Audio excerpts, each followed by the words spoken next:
Hi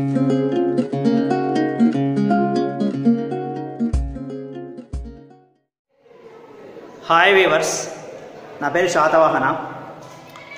ఈ వీడియోలో మనం సెకండ్ ఇయర్ ఎకనామిక్స్ ఇంటర్మీడియట్ వాళ్లకు 10 మార్క్స్ని ఎలా మనము క్వశ్చన్స్ గెట్ చేయొచ్చు అనే దానికి సంబంధించి ఈ వీడియోలో మనం డిస్కషన్ చేద్దాం.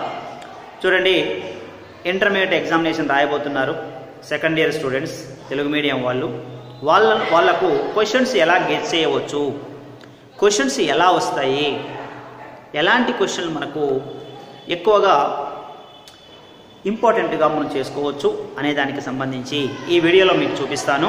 చూడండి, ఈ వీడియోలో intermediate economics second year Telugu medium 10 marks questions.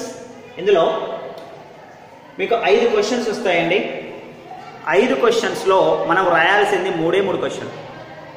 ఆ 5 క్వశ్చన్లకు సంబంధించి మీకు రెండిట్లో ఒక క్వశ్చన్, రెండులో ఒక క్వశ్చన్గా మీకు చూపిస్తాను. ఇది తెలంగాణ, ఆంధ్రప్రదేశ్ వాళ్ళకు ఉపయోగపడుతుంది.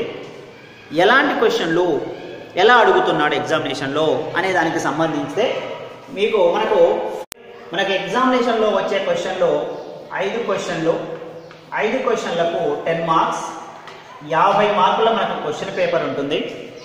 మనం అటెంప్ట్ చేయాల్సింది ఓన్లీ 3 క్వశ్చన్స్ మాత్రమే. ఒక్కొక్కటి 10 మార్కులు, 30 మార్కులు. మనం అటెంప్ట్ చేయాల్సింది ఇదే. మరి 3 క్వశ్చన్లకు మనం పర్ఫెక్ట్గా ఎగ్జామినేషన్లో రాయాలి అని అంటే ఎలా మనం ఎక్స్పెక్టేషన్ చేయవచ్చు ఈ క్వశ్చన్లకు సంబంధించి అనే దాన్ని చూద్దాం. ఫస్ట్ చూడండి, ఫస్ట్ క్వశ్చన్కి ఆర్థిక వృద్ధి, ఆర్థికాభివృద్ధి మధ్య భేదాలను వివరించండి అంటాడు. మొదటిది. రెండవది, అభివృద్ధి చెందుతున్న దేశాల లక్షణాలను భారతదేశం దృష్ట్యా వివరించండి అంటాడు. మీరు సెకండ్ ఇయర్ కంప్లీట్గా మనం భారతదేశానికి సంబంధించిందే. ఒక్క కాన్సెప్ట్ 2 తప్ప మ్యాక్సిమం అంతా భారతదేశానికి సంబంధించిన కాన్సెప్టే. కాబట్టి ఇక్కడ ఏది చెప్పుకున్నా మనకు భారతదేశం ప్రకారం, భారతదేశం దృష్ట్యా, భారతదేశంలో అనే పదాలు ఎక్కువగా వస్తాయి. కాబట్టి ఇక్కడ ఆర్థిక వృద్ధి, ఆర్థికాభివృద్ధి మధ్య భేదాలు, విచక్షణ ఒకటి కానీ లేదు. అభివృద్ధి చెందుతున్న దేశాల లక్షణాలు భారతదేశం దృష్ట్యా వివరించండి. ఈ రెండింటిలో ఒక క్వశ్చన్ ఎగ్జామినేషన్లో అడుగుతాడు. ఇది ఫస్ట్ క్వశ్చన్. నెక్స్ట్ రెండవ క్వశ్చన్గా భారతదేశంలో జనాభా వేగంగా పెరగడానికి గల కారణాలను వివరించండి అంటాడు రెండవ క్వశ్చన్గా. నెక్స్ట్ లేదు, జనాభా పరిణామ సిద్ధాంతాన్ని వివరించండి అంటున్నాడు. ఈ 2 క్వశ్చన్లని పర్ఫెక్ట్గా చదివితే ఒక క్వశ్చన్ మనకు ఎగ్జామినేషన్లో వస్తుంది. అంటే ఇక్కడ జనాభా వేగంగా పెరగడానికి గల కారణాలు అడిగాడు, లేదు జనాభా పరిణామ సిద్ధాంతం అడిగాడు. ఈ రెండింటిలో ఒక క్వశ్చన్ని పర్ఫెక్ట్గా నేర్చుకోవాలి, పర్ఫెక్ట్గా చదవాలి. చదివితే ఆటోమేటిక్గా ఒక క్వశ్చన్ మీకు ఎగ్జామినేషన్లో ఉంటుంది. మనం 5 క్వశ్చన్సే రాయాలి కాబట్టి వస్తాయి ఎగ్జామినేషన్లో. మనం రాసేది 3 క్వశ్చన్లే. ఇది రెండవ క్వశ్చన్. నెక్స్ట్ మూడవ క్వశ్చన్ చూడండి, భారతదేశంలో పేదరికానికి గల కారణాలను వివరించండి అంటున్నాడు. భారతదేశం దృష్ట్యా భారతదేశానికి పేదరికం ఎందుకు ఉంది, దానికి గల కారణాలు ఏమిటి అడగొచ్చు. లేదు, భారతదేశంలో నిరుద్యోగితకు గల కారణాలను వివరించండి అనొచ్చు.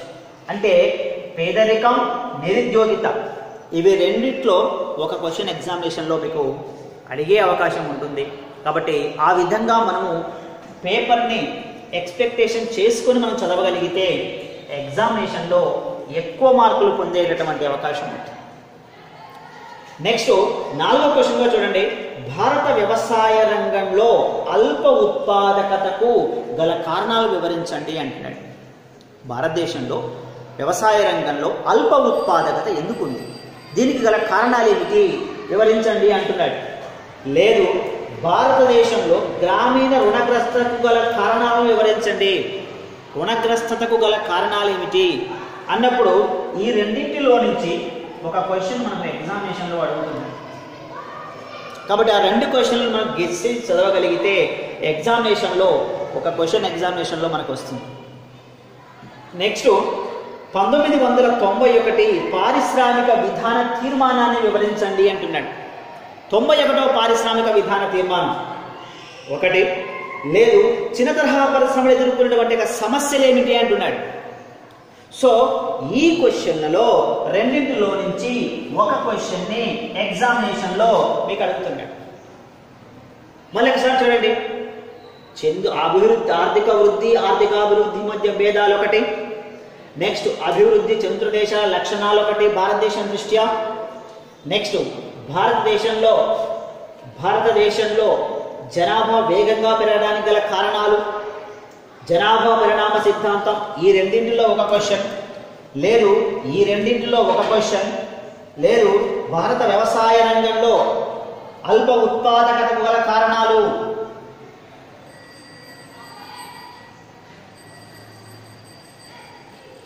వ్యవసాయ రంగంలో అల్ప ఉత్పాదకత గల కారణాలు లేదు. భారతదేశంలో గ్రామీణ రుణగ్రస్తకు గల కారణాలు లేదండి. 5వ క్వశ్చన్గా 1991 పారిశ్రామిక విధాన తీర్మానం లేదు. చిన్న తరహా పరిశ్రమలు ఎదుర్కొన్నటువంటి సమస్యలు. ఈ విధంగా ఎగ్జామినేషన్లో మనకు 5 క్వశ్చన్లు ఎగ్జామినేషన్లో ఇస్తున్నాడు. ఈ 5 క్వశ్చన్లలో మనం ఎక్కువగా గెస్ చేసినటువంటి క్వశ్చన్స్, అంటే ఇక్కడ మనం ఓన్లీ 3 క్వశ్చన్సే రాయాలి. ఈ 3 క్వశ్చన్సే ఎగ్జామినేషన్ రాయాలి కాబట్టి నేను ఆ 3 క్వశ్చన్లు ఇంపార్టెంట్ చేసి చెప్తాను. చూడండి. అభివృద్ధి చెందుతున్న దేశాల లక్షణాలు వివరించండి. బాగా చదువుకోండి. ఫస్ట్ క్వశ్చన్గా అభివృద్ధి చెందుతున్న దేశాల లక్షణాలు. అభివృద్ధి చెందుతున్న దేశాల లక్షణాలు వివరించండి. ఇది బాగా కాన్సన్ట్రేషన్ చేయండి.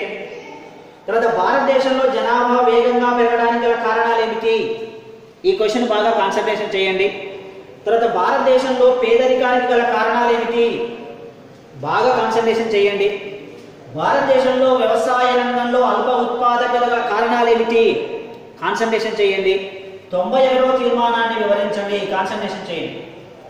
నేను ఏవైతే స్టార్ మార్క్స్ పెట్టానో ఆ స్టార్ మార్క్స్ పెట్టినటువంటి క్వశ్చన్ బాగా కాన్సన్ట్రేషన్ చేయండి. ఆ తర్వాత మీకు మోడల్ పేపర్ పెడతాను.